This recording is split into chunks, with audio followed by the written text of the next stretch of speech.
Hər vaxtınız xeyir olsun əziz izləyicilər, hər birinizi salamlayıram. Bizim bugünkü test izahımız Dimtest vəsaitindən sözün həqiqi, məcazi mənası, təkmənalı və çoxmənalı sözlər, terminlər, arxaizmlər haqqında olacaqdır.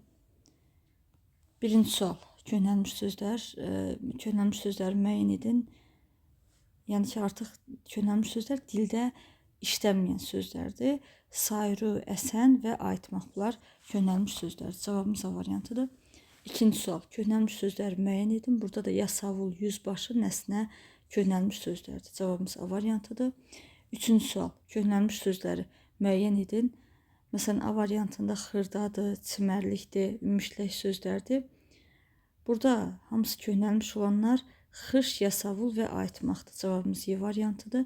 Dördüncü sual, köhnəlmiş sözləri müəyyən edin. Burada təhnə, tanıq, vəl köhnəlmiş sözlərdir. Beşinci sual, çoxmənalı sözlər müəyyən edin. Çoxmənalı sözlər elə bir sözlərdir ki, həqiqi mənasından yanaşı məcazi mənası da olsun.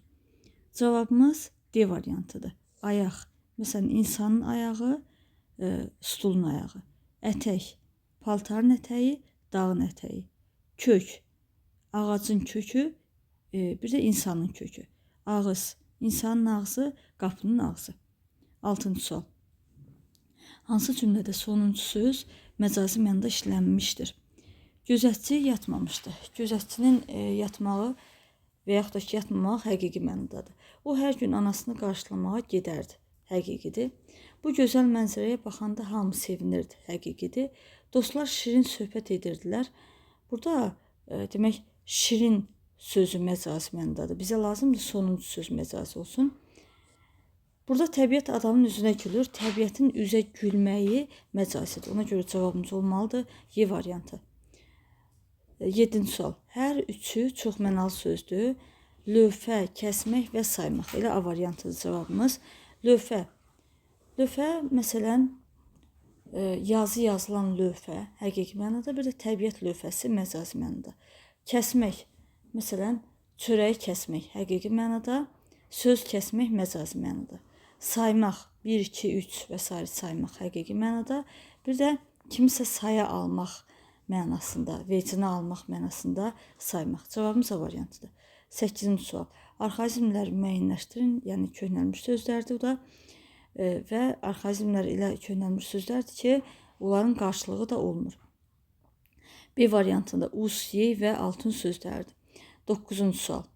Arxaizmləri müəyyən edin. Burada da çuxa, yasavul və mülkədardır.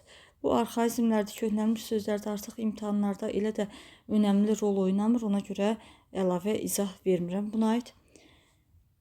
10-cu sual. Biri dilçilik terminidir. Burada etimologiya dilçilik terminidir. Sözlərin mənşəyini öyrənən elmdir. 11-ci sual. Biri dilçilik terminidir. Dialektizmdir. Müxtəlif bölgələrdə işlənən dialektləri, şivələri öyrənən sözlərdir. 12-ci sual. Biri dilçilik terminidir. Morfologiyadır ki, nitq hissələrini öyrənən elmdir. 13. Biri çoxmənalı söz kimi işlənə bilmir. İsti hava həqiqi, isti münasibət məcazi. Soyuq su həqiqi, soyuq münasibət məcazi. Qara rəng həqiqi, qara gün məcazi. Boz rəng həqiqi, boz adam məcazi. Şabaldı sözü məcazi mənada işlənmir. Məcazi mənada işlənmirsə demək çoxmənalı deyil. 14. Hansı söz çoxmənalı söz kimi işlənə bilmir? Hıçqırmaq sözü çoxmənalı söz kimi işlənə bilməz. Bişirmək, yemək bişirmək həqiqi məna, məsələn, başını bişirmək məcazi məna. Çevirmək, kitabı çevirmək, bir də sözü çevirmək. Yumaq, paltar yumaq, günahını yumaq. Atmaq, topu atmaq, söz atmaq. Hər birini məcazi mənada işlədə bildik. 15. Aşağıdakı terminlərdən hansını qarşısındakı sözlə əvəz etmək olmaz? Obraz personajdır, düzdür.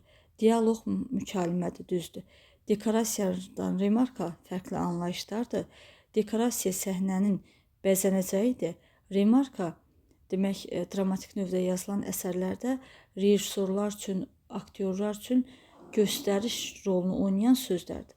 Faciə, tragediya eyni anlayışdır. Komediya, məsələkə eyni anlayışdır. 16-cı sual. Arxaizmləri müəyyən edin. Girvənkə, uç və uçmaq sözlərdir. 17-ci sual.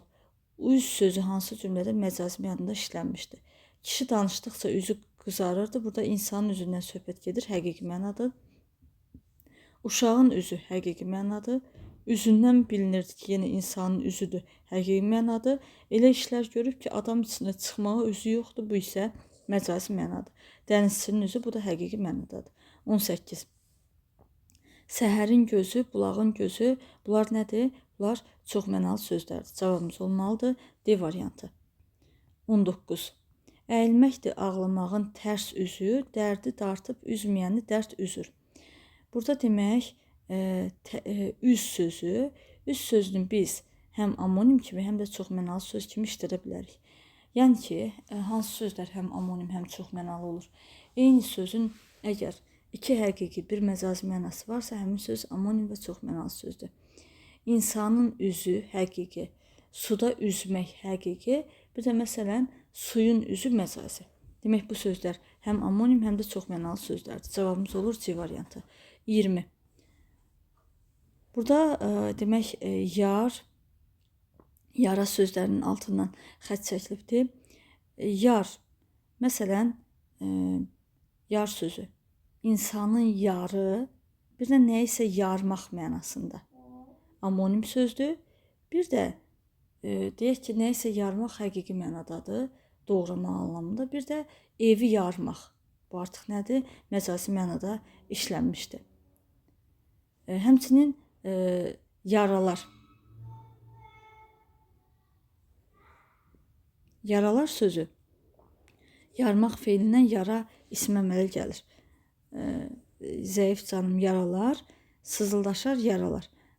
Yara sözü də biri var ki, insanın məsələn əlində olan hər hansı bir yara həqiqi mənada, bir də yaramaq mənasında. Yenə həm amonim, həm də çoxmənalı söz kimi işlənirlər.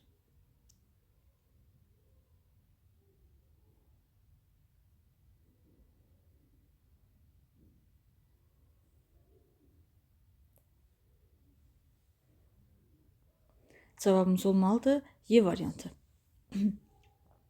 21-ci sual. Səhv fikirdir. Bəzi sözlər həm həqiqi, həm də məcazi mənaya malik olurlar. Düzgün fikirdir. Sözün ifadə etdiyi ilkin məna onun məcazi yox, həqiqi mənasıdır. Cavabımız B variantıdır. Dilimizdəki sözlər leksik mənaya malik olub-olmamasına görə iki yerinə bölünür. Bəli, leksik mənası olan sözlər və leksik mənası olmayan sözlər. Bəzi sözlər çoxmənalı ola bilir, düzdür. İzahlı lüğətdə sözlərin leksik mənaları şərh olunur, bu da düzdür. Cavabımız B variantıdır. 22-ci sual. Cümləni tamamlaya bilən ifadəni müəyyən edin. Çoxmənalı sözlər amonimlərdən fərqli olaraq yazılışı və deyilişi müxtəlif olur. Çoxmənalı sözlərin də amonimlərində yazılışı və deyilişi eyni olur. Tamamilə fərqli mənalar bildirir. Xeyr, çoxmənalı sözlər amonimlərdən fərqli olaraq yaxın mənalar bildirir. Fikir daha dəqiq ifadə etməkdə mühüm rol oynayır. Nitqdə yersiz təkrarın qarşısını alır. C variantındakı fikir sinonimlərə aiddir. Bədii ədəbiyyatda cinas qafiyə yaratmağa xidmət edir. Cinas qafiyə yaratmağa xidmət edən sözlər amonimlərdir. Eyni nitq hissəsinə aid olur. Bəli, çoxmənalı sözlərdə çoxmənalı sözlər mütləq eyni nitq hissəsinə aid olmalıdır. Amma amonimlər həm eyni, həm də müxtəlif nitq hissələrinə aid ola bilər. Ona görə cavabımız Y variantıdır. 23-cü sual. Çoxmənalı söz deyil. Burada qayın sözdür. Qayın amonim sözdür. Qayın bir ağac, qayın ağacı, bir də qayın qohumluq mənası bildirən sözdür. Burun, insanın burnu, gəminin burnu. Ətək, paltarın ətəyi, dağın ətəyi. Çəkmək, şəkil çəkmək, fikir çəkmək. Kök, ağacın kökü, insanın kökü. Hər birini məcazi mənada işlədə bilirik. 24. Çoxmənalı söz deyil. Burada şam sözü amonim sözdür. Şam, yandırılan şam, bir də şam ağacı. Tamamilə fərqli mənalardadır. Amonim sözdür. Tutmaq, topu tutmaq, xəbər tutmaq. Baş, insanın başı, dağın başı. Qaş, insanın qaşı, dağın qaşı. Dağın qaşı, yəni dağın ən hündür yeri mənasındadır. Ayaq, insanın ayağı, kəndin ayağı. Bunların hamısı məcazi mənada işlənə bilir. Cavabımız olur A variantı. 25. Cümlələrin birində həm köhnəlmiş, həm də ümmüşlək söz kimi təhlil edilə bilən söz vardır. Həm köhnəlmiş, həm də ümmüşlək yaz sözünü götürə bilərik. Yaz həm indiki dövrümüzdə işlənir, həm də keçmiş dövrdə yazı sözü çöl düz anlamında işlənibdir. Ona görə cavabımız C variantıdır. 26-cı sual. Göz sözü hansı sözlərlə birləşdikdə məcazi məna bildirir? Balığın gözü həqiqi mənadadır. Dolabın, bulağın, səhərin gözü bunlar nədir? Məcazi mənadadır. 27. Yalnız termin kimi işlənən sözlərdir. Sintaksis yalnız termin kimi işlənir burada. Orfoqrafiya yalnız termin kimi, sinekdoxa yalnız termin kimi işlənir. Digər sözlər ümumiləş sözlər kimi də işlənə bilər. 28. Yalnız termin kimi işlənən sözlərdir. Folklor yalnız termin kimi işlənir. Fiksaj və orfeopiya. 29. Yalnız termin kimi işlənən sözlərdir. Akvareldir, tuyuqdur. Bunlar yalnız termin kimi işlənən sözlərdir. Bir də antonim sözdür. 30. Yalnız termin kimi işlənən sözlərdir.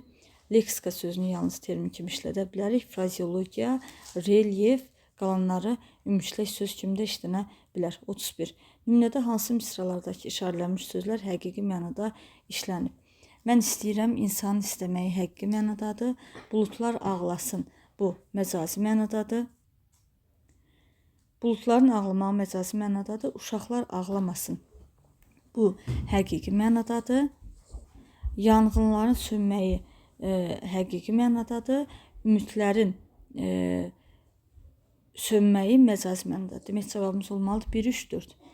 32. Ağır sözü verilənlərdən hansı ilə söz birləşməsi yaradarkən həm həqiqi, həm də məcazi mənada düşünülə bilər? Ağır yük bu yalnız həqiqi mənada düşünülməz, həm də məcazi mənada. Onun üzərində ağır yük var idi. Məsələn, ailənin yükünü daşıyırdı. Bu mənada işlədə bilərik. Ağır çanta yalnız məcazi mənadadır. Ağır adam. Əgər biz çəki baxımından deyiriksə, həqiqi xasiyyət baxımından deyiriksə, məcazi mənada işlədə bilərik. Ağır daşdır, ağır zəmbildir. Bunlar həqiqi mənada işlənir. Cavabımız olur 1 və 3. Bugünkü test izahımız bu qədər. Sağ olun, növbəti izahlarda görüşənədək.